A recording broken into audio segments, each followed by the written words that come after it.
Assalamualaikum warahmatullahi wabarakatuh. Alhamdulillah, wassalatu wassalamu ala rasulillah wa ala alihi wa ashabihi wa man ittaba'a hudah. Amma ba'du. Qala Allah Ta'ala fi kitabihil karim, a'udzu billahi minasy syaithanir rajim.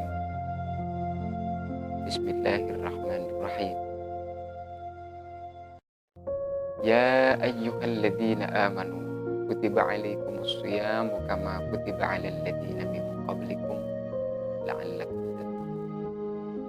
Shadaqallahul azim. Para pemirsa yang dimuliakan Allah dimanapun Anda berada, alhamdulillah, puji syukur kita kepada Allah Subhanahu wa Ta'ala. Pada kesempatan ini kita semua masih diperkenankan oleh Allah Subhanahu wa Ta'ala untuk kembali berada di bulan yang paling agung, di bulan yang penuh dengan rahmat serta maghfirah Allah Subhanahu wa Ta'ala, yaitu di bulan Ramadan, Syahrun Karim, bulan yang penuh dengan keagungan.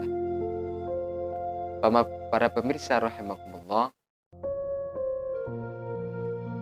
saat ini kita sudah memasuki hari yang ketiga dari bulan Ramadan. Semoga Allah senantiasa menguatkan kita, membimbing kita, memberikan hidayah serta taufiknya serta inayahnya, sehingga kita bisa melaksanakan puasa ini dengan baik, melaksanakan puasa ini secara berkualitas zahiran wa batinan, dan pada akhirnya menjadikan kita pribadi-pribadi yang semakin bertakwa kepada Allah Subhanahu wa Ta'ala. Para pemirsa rahimakumullah dimanapun Anda berada, kajian kita kali ini sampai kepada hadis yang ketiga dari hadis Arba'in Nawawi, 40 hadis yang dikumpulkan oleh Imam Nawawi rahimahullah ta'ala.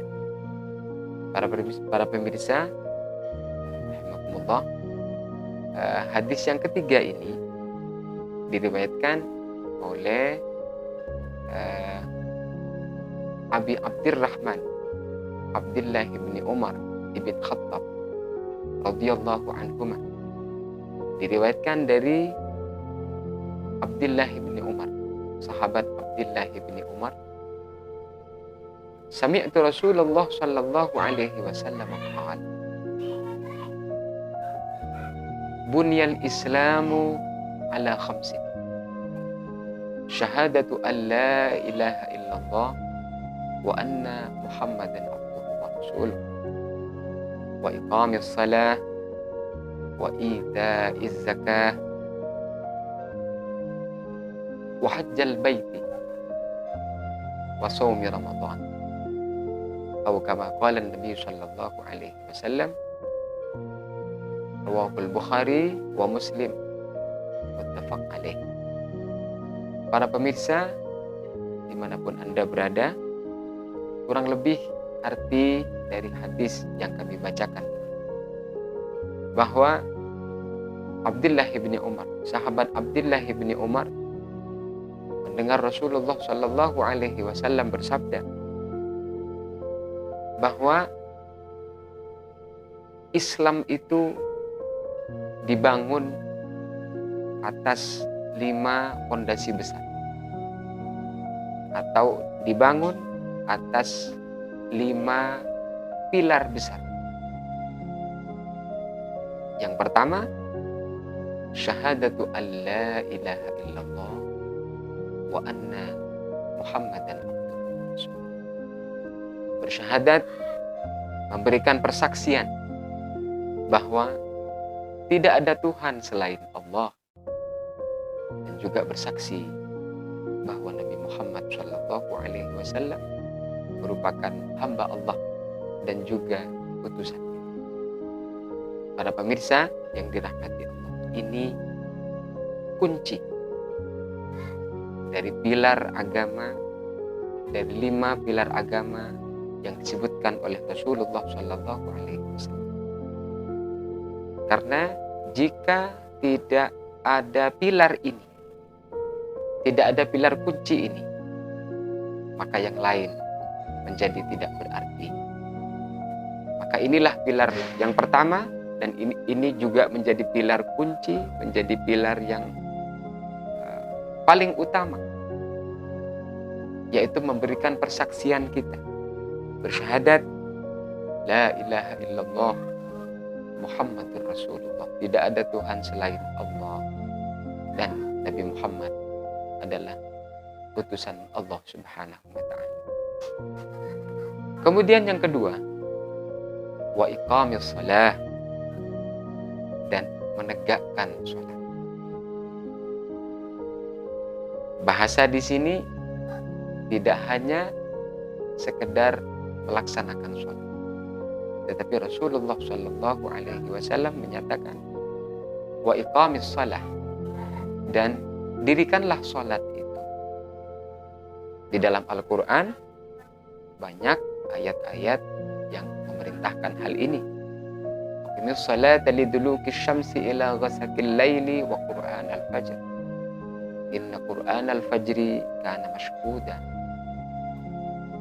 Dan ayat-ayat yang lain banyak menyatakan tentang perintah sholat.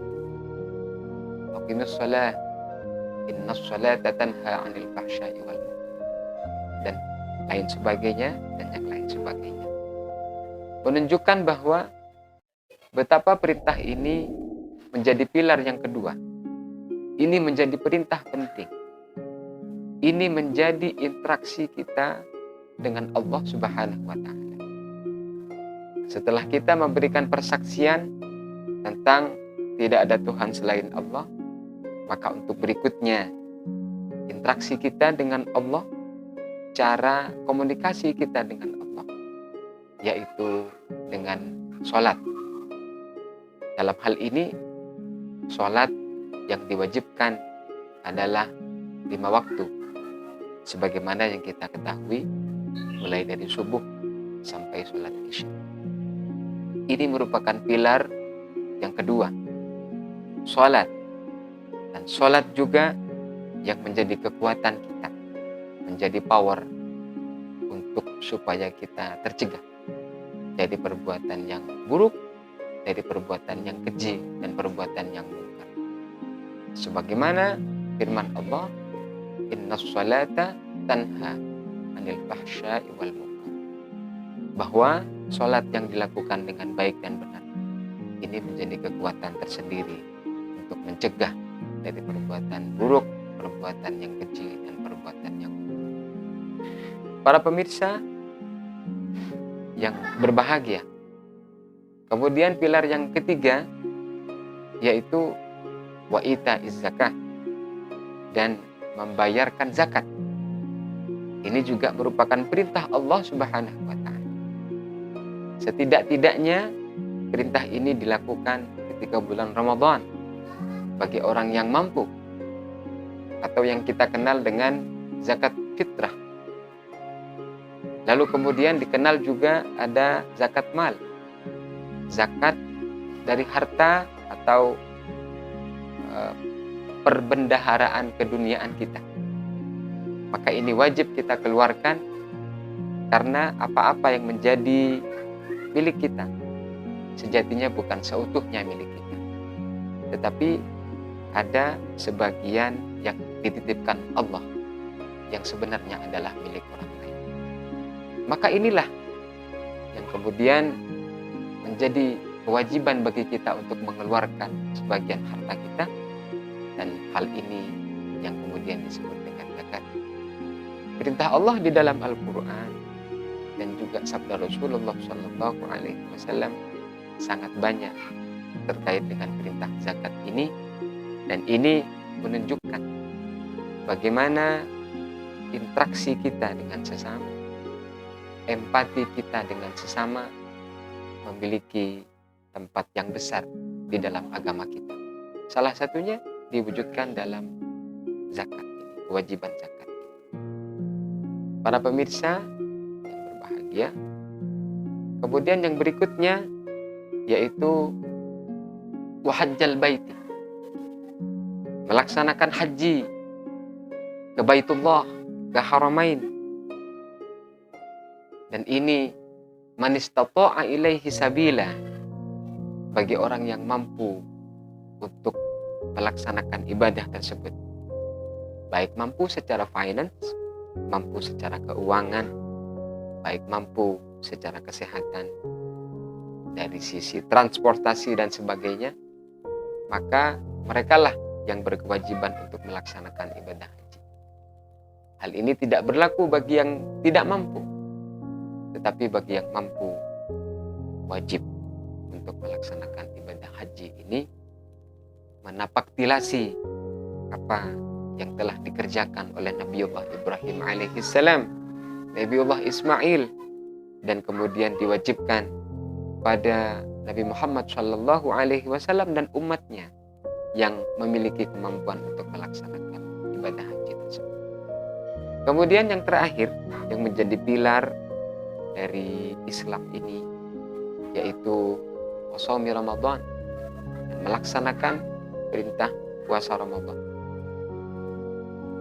Ayat yang mewajibkan tentang puasa ini, alhamdulillah kita sudah berada, kita masih diberikan kesempatan oleh Allah berada di bulan Ramadan ini, sebagaimana yang telah kami bacakan di awal.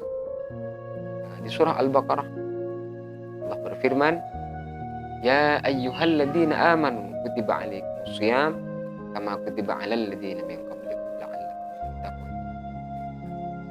Wahai orang-orang yang beriman, diwajibkan atas kamu berpuasa sebagaimana diwajibkan pada umat-umat terdahulu, agar supaya kamu bertakwa, semakin bertakwa kepada Allah Subhanahu wa Ta'ala. Ini perintah yang diwajibkan oleh Allah, dan yang wajib adalah puasa di bulan Ramadan. Para pemirsa yang budiman, yang berbahagia, bagaimana apabila sudah kita menjaga atau kita melakukan 5 pilar atau 5 pondasi dasar dari Islam tersebut. Terakhir, kami ingin menyampaikan sebuah kisah sahabat Rasulullah Shallallahu Alaihi Wasallam. Suatu saat ada sahabat Rasulullah Shallallahu Alaihi Wasallam, seorang Arab pedalaman, yang mana beliau ingin bertanya tentang Islam kepada Rasulullah Shallallahu Alaihi Wasallam. Kurang lebih dia bertanya kepada Rasul, bagaimana Islam itu? Maka dijawab oleh Rasulullah, Islam itu yaitu mengerjakan sholat. Lalu ditanya kembali oleh sahabat itu, sholat yang seperti apa? Rasul menjawab juga, sholat yang 5 waktu dalam sehari semalam. Apakah ada selain itu? Kata sahabat. Rasul menjawab, tidak, kecuali engkau menambah dengan sholat-sholat sunnah. Lalu kemudian Rasulullah memberikan keterangan yang lain lagi. Kemudian berpuasa. Berpuasa yang wajib adalah puasa Ramadan. Lalu sahabat bertanya, apakah ada selain itu? Tidak, kecuali engkau melakukan puasa-puasa sunnah. Begitu juga dengan zakat. Begitu juga dengan kewajiban yang lain.